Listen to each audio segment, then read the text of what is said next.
issue facing the Democratic Party for the future? Attack their economic problems or criticize them for being racist and try more education around racism? So that's the first question. The second question is, it's very funny for those of us who grew up in the Cold War that now Russia is the friend of Trump.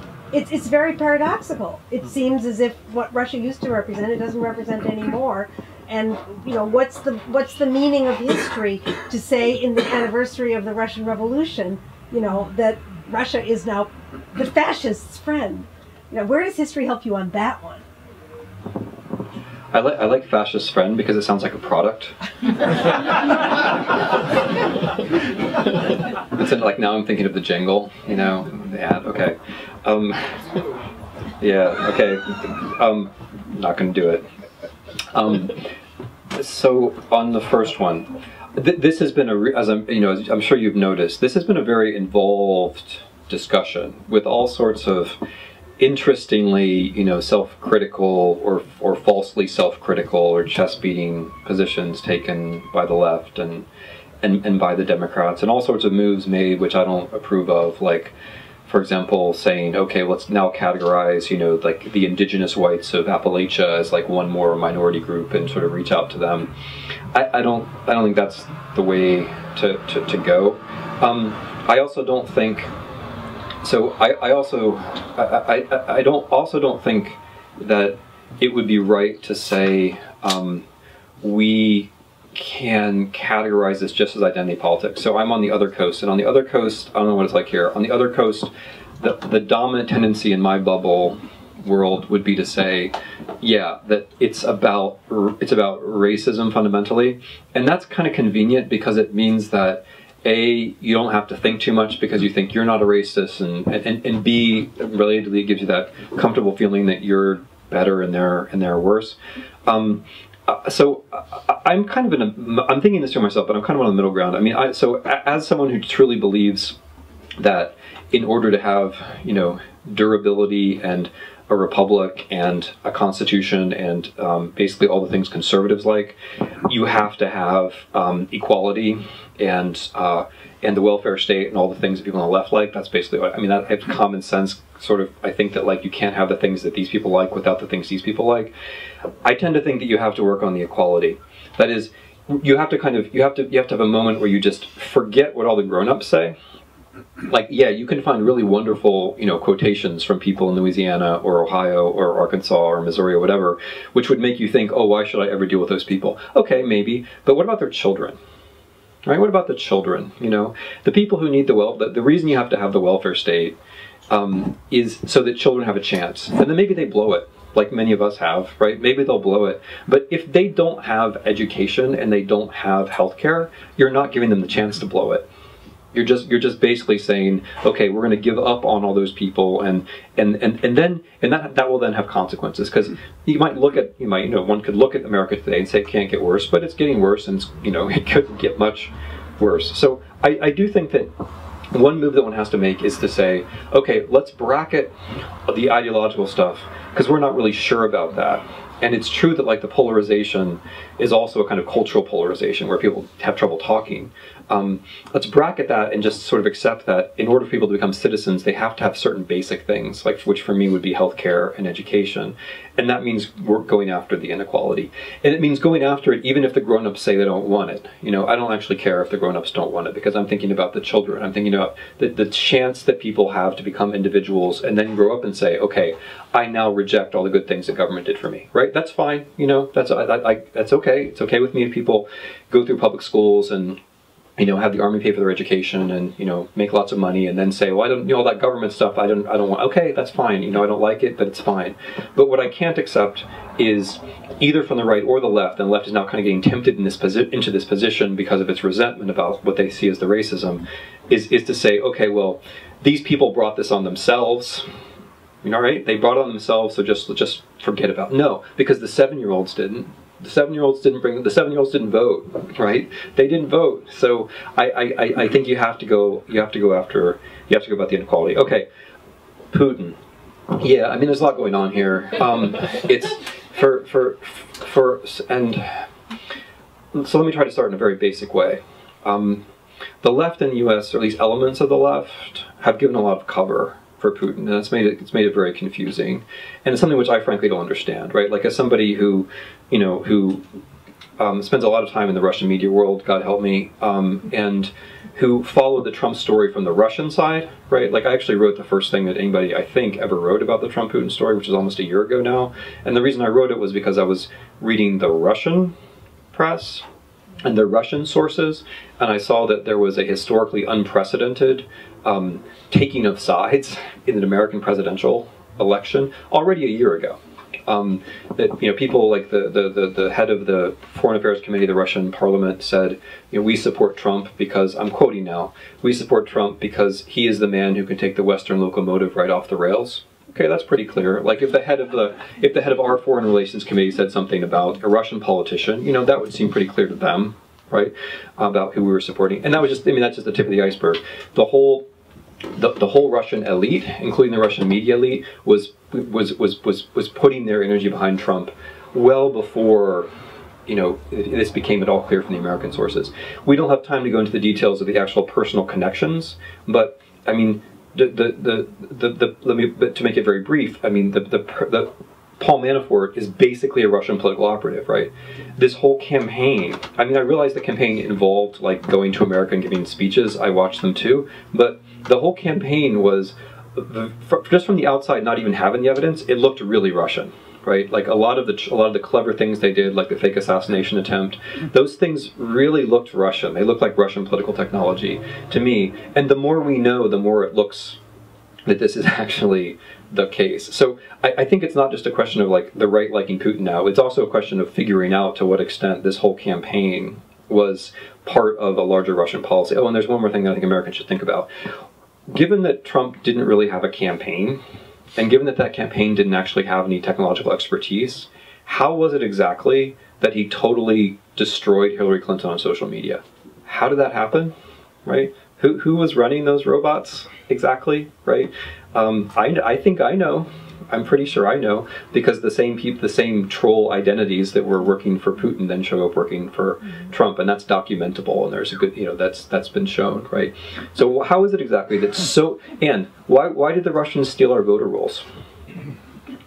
Right? They didn't necessarily steal them in order to intervene in the outcome, which is what a lot of people feared. But if you happen to have all of the data on who's a Republican, who's a Democrat, then you have a pretty good idea where you should be targeting your fake news, right? That's a shoe which hasn't dropped in the U.S. yet. We know that Republicans read more fake news than Democrats. We know that, and we know what the fake news said, and we know that it's basically the same thing that Russian outlets like Sputnik were publishing. We know all those things, but it hasn't. And we also know the Russians stole our polling data, right? Our voter rolls. They tried to do it in at least 25 states, and they also got a whole. Since this is America, this data is held by private companies, and of course they hacked a bunch of private companies, and we're never going to hear about all of that. Why did they do that? Why do you want big political data? You want big political data because it helps you to push the fake news in the right directions. That seems to be what happened. It hasn't really dawned on us yet. Okay, I haven't even really gotten to your question. What Russia is up to is, it's not so much ideological. I mean, you can point, and I do in some other of my writings, I mean, you can point to places where they're supporting the far right directly. Their basic attitudes are what we would consider, I think, to be far right. But the basic foreign policy now is to say, Russia can't get any stronger, but we can make other people weaker. And the way you make other people weaker is by convincing their populations that democracy is kind of a sham, it doesn't make sense to cooperate, globalization is overwhelming, we should just sit on the couch and medicate ourselves, or whatever, literally, and the idea is to make the male and female populations everywhere in different ways, this is all distinguished, just despairing, bored, cynical. Ultimately cynical. It goes back to the thing about distrust that I was saying before. Like, if you can get Americans to distrust one another the way that Russians distrust one another, you win.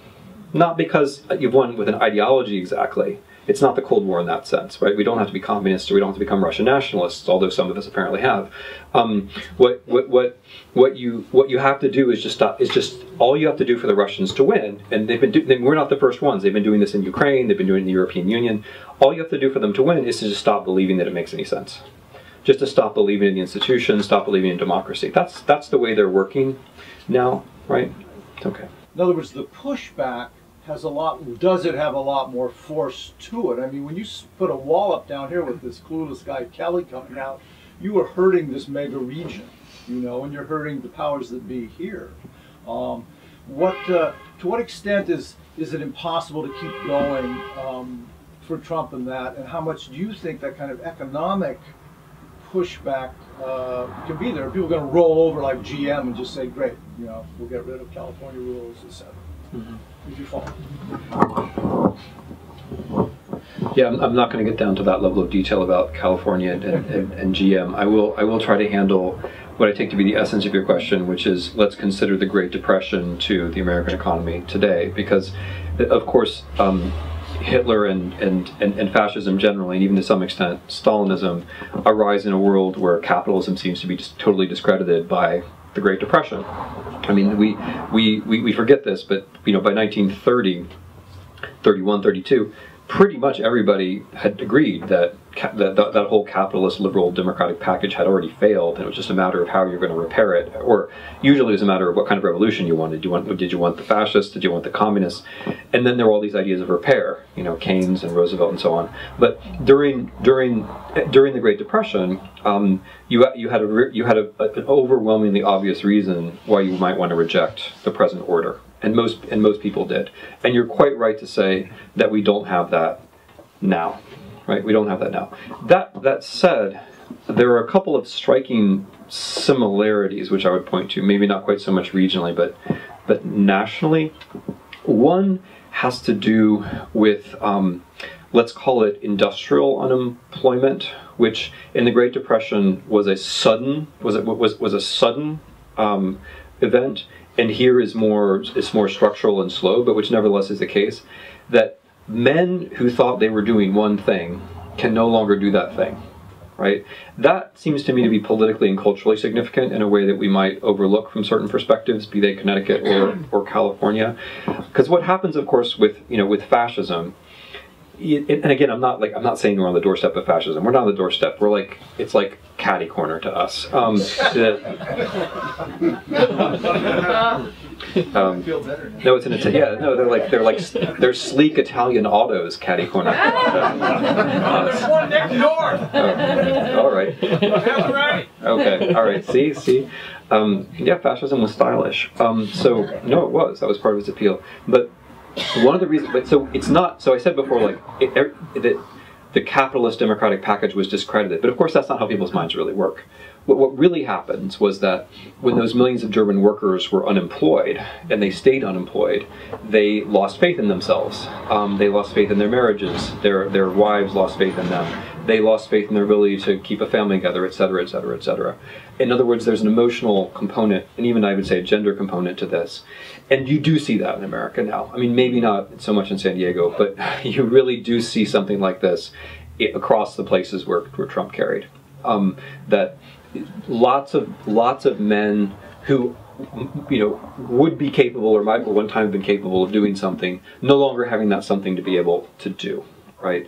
And lots of humiliation, and lots of, therefore, I think, seeking a shortcut, and Trump is a kind of shortcut. Notice how, like, California elites play a disproportionate part in the Trump administration, right? That's a weird one. Yeah, right. Okay, so just notice that. I mean, elites can change fast, and who has confidence and who doesn't can change fast. So my answer is yes and no. I mean, yes, that could be a good thing. There are lots of things in the U.S. that could be a good thing, like the distribution of wealth all over the place, the fact that it is still in many ways a federal system, the fact that the police are not fully centralized, right? But then many of those things in the German case were changed. So the police system was centralized, right? And the federal system in Germany was essentially done away with. And the wealth, actually, I mean, it was more decentralized then than we thought, but the big companies were in large measure co-opted, right? So you end up, so IG Farben, which in many ways is like the model company of the first industrial revolution, ends up using not even ends up, I shouldn't say ends up, I mean very quickly is using slave labor at Auschwitz and in other places. So I'm with you, but what I think even this, and I say this probably from experience, even the smartest people in Silicon Valley have a certain amount of political education that they might need before they can think about how they're going to, because use the word natural, it ain't going to be natural, right? It has to be thoughtful. Even if you have lots of money and lots of willingness to do something, you might still be at a loss as to what actually you should be doing. And again, that's something that I say from experience now. So yes and no. I mean, those things can, and I do think are slowing it down, right? I think if we had this White House in a different country, yeah, I mean, you're right. I just would put it in a more pessimistic way. Then we would have already gone much further than we have. I think we all can admit that it's gone much further, much faster than we probably would have thought possible. Because the country you're describing is the same country. We had that country a year ago too. And this happened, right? The thing that's happened so far has happened in this country. So we can't be too sure of how much further it could go. But yeah, I take your point. I'm going to try to go like this now. Yeah, sorry. I'm asking you now, what communication which is needed to the right that will be able to educate people to act upon these 20 statements that you're making. There's no way I can believe that even in this room that people will be able to give me the first 5 proposals that Trump has made that have passed, or the next 5 that are actually up for vote now. Yeah. So I'm gonna agree with you that we're in a, let's call it an epistemic crisis, and not just a political one, and that the two are related, and that's one of the reasons the book appears the way that it does. That is, it's brief, it's concise, it's to the point, it's as American as I can make it. Is that I'm trying to dig down as deep as I can for the common places from which we could start such a discussion, right? So that I start from the Founding Fathers because I actually I believe that they were right not to believe in the thing we later call American exceptionalism. But I also start from them because I think that's a tradition that most people would still at least nod towards, right? Likewise the Constitution. So in a way, I might be a little more optimistic than you. I think that what's gone missing is sometimes not so complicated. So like just civics, knowing how the government works, like knowing about checks and balances, that's gone missing, but it's not that hard to teach. Also, like history as such, I'm a professional historian, right? And I will just put it like this. I don't think that learning history is that hard. I think that presented with attractively written texts, our children, American children, can learn history. I think we've made a mess of it, right? But we have made a mess of it. They haven't made a mess of it. I'm trying to think of like responsibility to the people who haven't actually messed things up yet, and that's in a way why I'm focusing on the young, right? But it can be done. I mean, and the fact that that a lot of folks who didn't think they liked history, who were much younger than you and me, have read this book and said, oh yeah, I can make some connections. It gives me a certain ground for hope. Now, about the 20-somethings, I think this is an incredibly interesting point. Because I teach, right? I teach at university, and this book, which was more or less instantaneously produced as an idea and as a physical thing, had something to do with the mood that my students were in November and December of 2016. And so when I end on that note, when I end on the note of the 20-somethings are going to be important for the future, I hope more nicely than that in the book, that's because I think they're the ones who are most exposed to this dilemma that I try to explain at the end. They have been, whatever their political convictions are, they don't even remember a president who wasn't black, right? As thinking political people anyway. Like, they don't remember a president who wasn't, whether they're happy about it or not, they don't remember a president who wasn't black.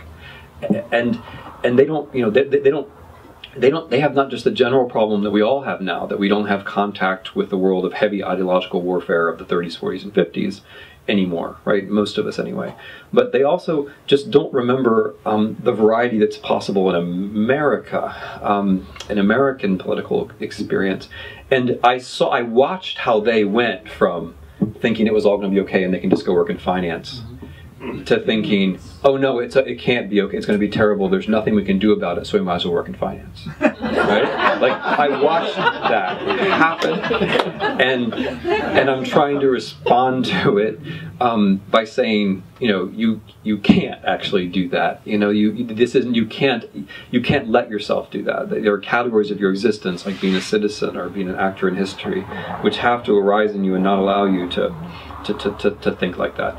What I've found interestingly now, and it's been great, is that when I go out and give talks in bookstores, or any kinds of talks, I do get, and this is great, I do get the kids, the really young kids, like for me, really young kids, who have only known me from this, who come to my talks about other things, and that's great, right? Especially when it's kids who are radical and know they're radical but not quite sure how to be radical, right? I find that really encouraging. But then what I've also found, is that the folks in their 60s, 70s, and 80s, and even 90s, I didn't realize, I've got, like, the volume of email I've gotten from people in their 90s is extraordinary. And not just, also people, there's a footnote there, which is a lot of those people are Holocaust survivors who are writing me now in, like, great volume. But from Americans who are looking at it from the other end, who do have some kind of a recollection, and to see this as a sort of refresher course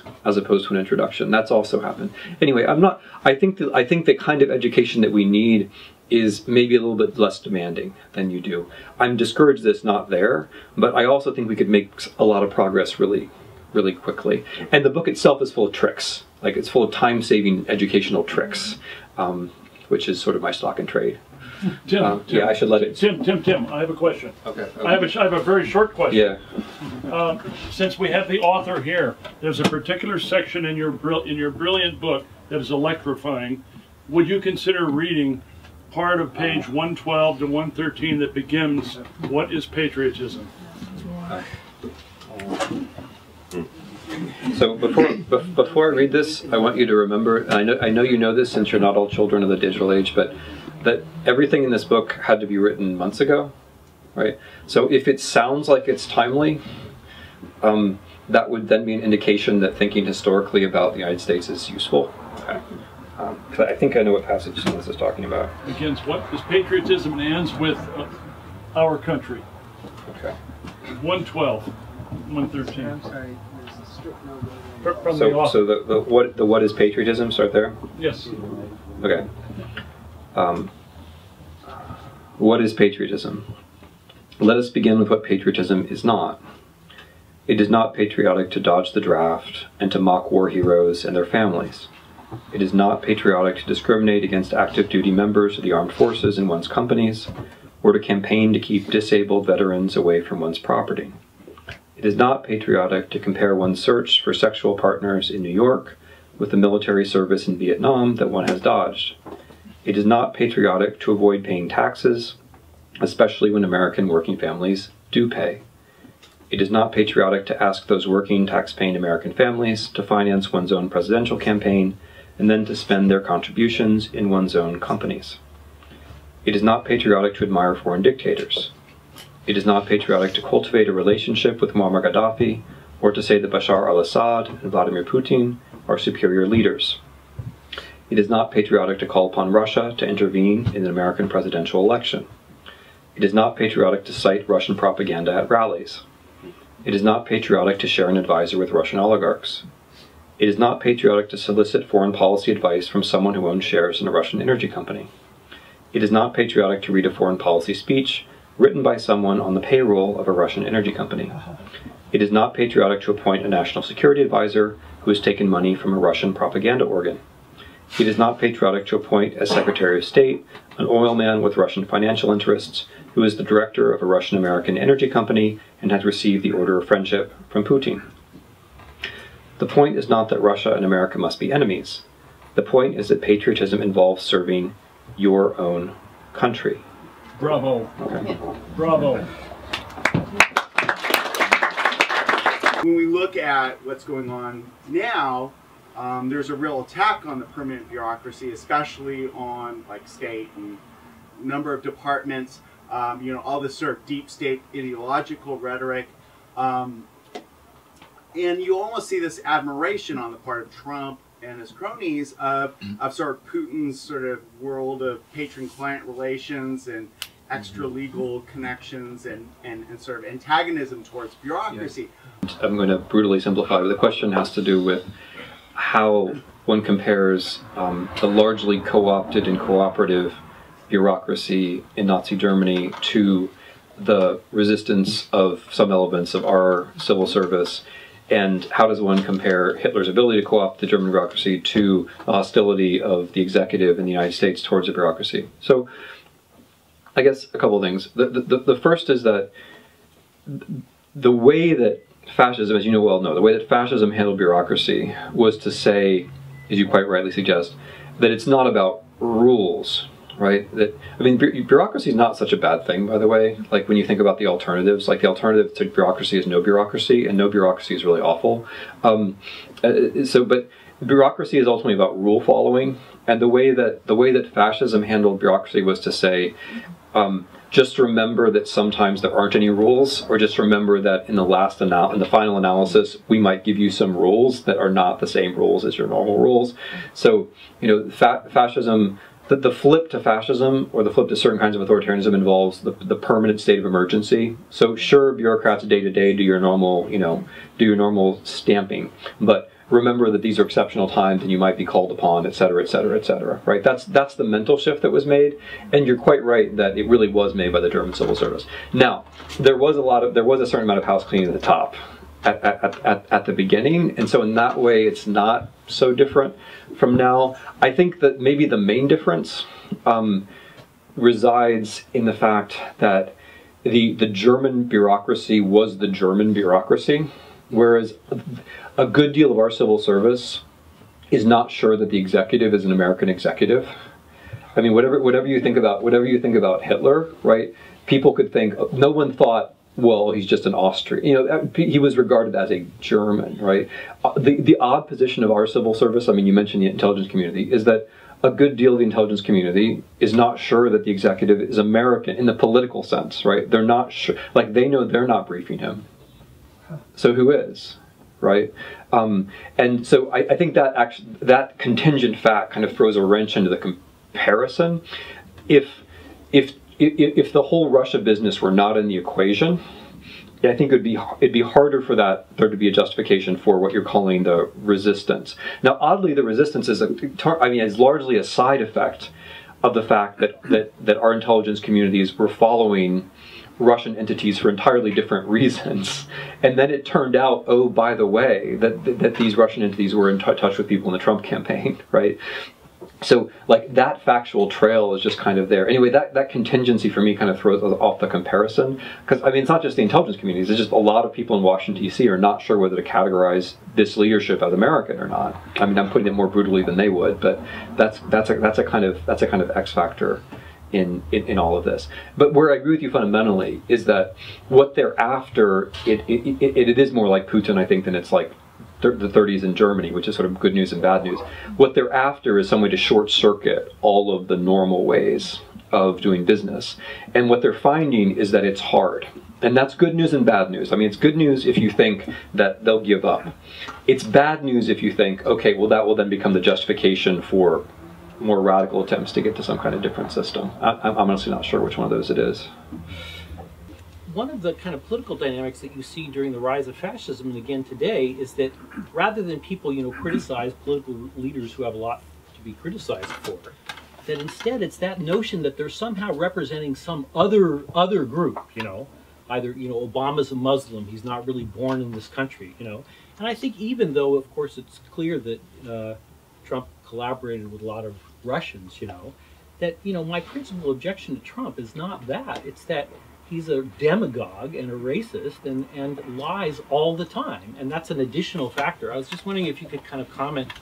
Okay. It's kind of an open... Yeah, let me try to bear down on the aspect of your question which overlaps with the earlier question about race and class, because I think this is absolutely right and absolutely crucial. National Socialism was called National Socialism for a reason. I mean, their idea was that, yeah, we're going to have a kind of welfare state, but only for us, right? And Trump on the campaign trail was devastatingly like that. Devastating for the traditional Republican Party, because the traditional Republican line was, you can't have a welfare state because if you do, it will only be for them, which meant that traditionally the Republican Party could say, we're not racist, we're just against the welfare state, and we're not against the welfare state, we just don't want, you know, people to abuse it, right? So you could be kind of both racist and against the welfare state without admitting to either. And Trump drives a train through that and says, sure, hey, why not the big state, but just for us and not for them, right? I think a lot of people found that very attractive. Now, you're absolutely right that this is how fascism works. Fascism says, yeah, we should have a kind of social democracy, right? I mean, this goes back to Karl Lueger and, you know, the Christian socialism of Vienna in the late 19th century. Why not have some kind of bureaucracy and social welfare state, but for us and not for them? And who's the them? And this is where it gets interesting, as you suggest, because the them are not just and this is where it gets ideologically interesting. The them are not just the minorities won't like. It turns out that those minorities always represent world threats, right? So we're going to give you some of the stuff of socialism, but we're not going to call it socialism because socialists are Jews, and Jewish socialism is part of an international conspiracy which also happens to involve Jewish capitalism and all kinds of other stuff, right? And you know, and that's the move that you make. So it's for us, but it's not principled. It's just for us because we're us. It's not a matter of principle, and anyone who says it's a matter of principle is a servant of some cosmopolitan plot. That is indeed how it worked. And one of the things which had me thinking, writing this book, were all the places in the 20s and 30s where the left kind of just gave up, right? I mean, I couldn't use the examples in the book because they're too obscure, but in Austria precisely in 1927 and 1934, where the Social Democrats really were the bigger party, they had more votes, they won national elections. It's just a tiny bit like here, right? But they didn't have the militias, they didn't have the confidence, right? And so they consistently lost. And lost and lost and lost. That's another example, a more subtle one of how things can go. But this kind of goes back to how one handles the inequality question, because I mean my basic view is you have to go after it anyway, and not let yourself be drawn in but through the back door to this, like, oh well, they don't want it, let them not have it, let them pay the consequences. I think then you lose. So with Trump, I think Trump and Bannon have been pretty explicit about just what you're saying. With particular reference to what I think of as an alternative 1930s. That is, you don't have the welfare state. This is not what they say on the campaign trail, by the way, but you know, I think that what they seem to be after is you get rid of the welfare state, you induce class conflict, and then you get, as Mr. Trump put it in 2014, riots to get us back to where we were when we were great again. Right, so you provoke class conflict, and then but you give it the racial or the cultural flavor that Mr. Bannon is so enthusiastic about, and then that's your governance strategy. That's how you govern with something like that. The reason this is hard for them in a way because we're still a democracy, right? And so, like, you know, with the healthcare bill, it's actually tricky because it's tricky for them in two reasons. For the first is they can't actually up and say. The first is they can't promote the traditional National Socialist thing, which would be to say, yeah, health care for us and not for them. They have to just get rid of health. They have to try to get rid of health care. And because we're still a democracy, that has a political cost for them. Yeah. So it's interesting.